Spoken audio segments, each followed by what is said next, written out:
Trump warns Iran of bad things if no deal made, sets deadline of 10 to 15 days. India joins U.S.-led Pac Silica initiative on AI supply chain of critical minerals. How can a Modi government-funded event call for removal of Muslims? Asks the Quint. Gaza deaths exceed 75,000 in first 15 months, far above 49,000 reported. 56% women, children, and elderly, Lancet study says. Donald Trump has warned Iran that it must reach a nuclear agreement within 10 to 15 days, or face what he described as really bad things. Speaking at the launch of his Board of Peace initiative in Washington, Trump said negotiations were progressing but insisted Tehran must agree to a meaningful deal. He suggested the coming days would be decisive, setting what he called a near-maximum deadline of 2 weeks. The warning comes amid a major U.S. military buildup in the Middle East, including aircraft carriers, warships, and fighter jets. A senior U.S. official said the deployment would be fully in place by mid-March.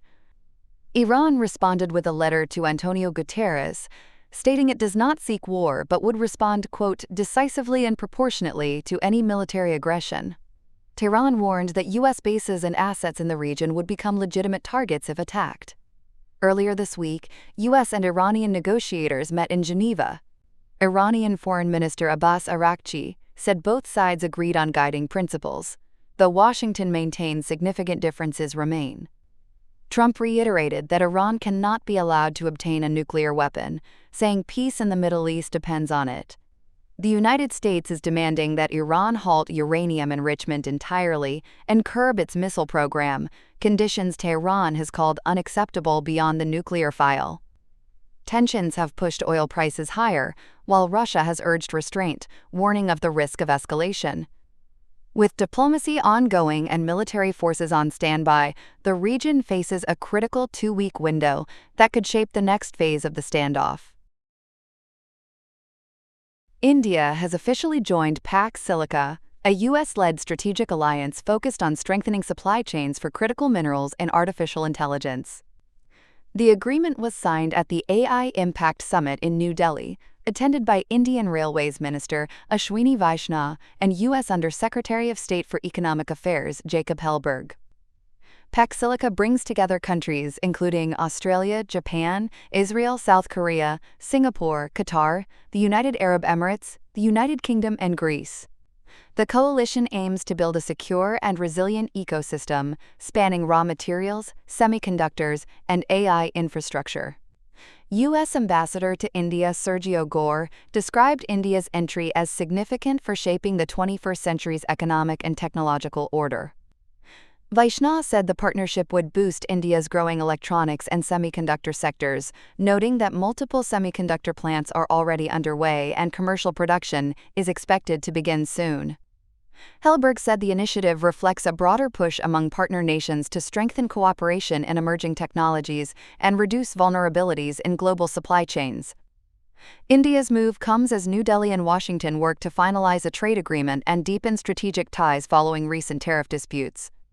With India now part of the bloc, Pac Silica expands its footprint across the Indo-Pacific and Middle East, positioning itself as a key alliance in the evolving global technology landscape. An investigation by the Quint has revealed that the Indian government provided 63 lakh rupees in public funds to support a religious event where speakers reportedly called for the mass deportation of Muslims and the creation of a Hindu Rashtra. According to documents obtained through a right to information request, the Union Ministry of Culture granted the funds to the organization Sanatan Sanstha for the Sanatan Rashtra Shankhnad Mahotsav, held in December at Delhi's Bharat Mandapam. The event also reportedly received backing from Delhi's tourism ministry. Several public figures and lawmakers attended the gathering. During the 2-day event, some speakers made controversial and inflammatory remarks regarding India's Muslim population, including calls for deportation and demands to limit population growth.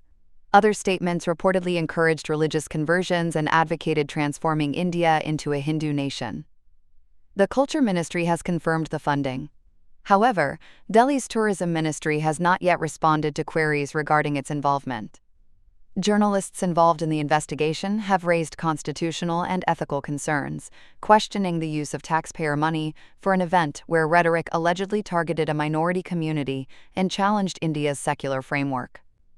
The issue has sparked debate over government funding, free speech, and the constitutional principles guiding public policy in India.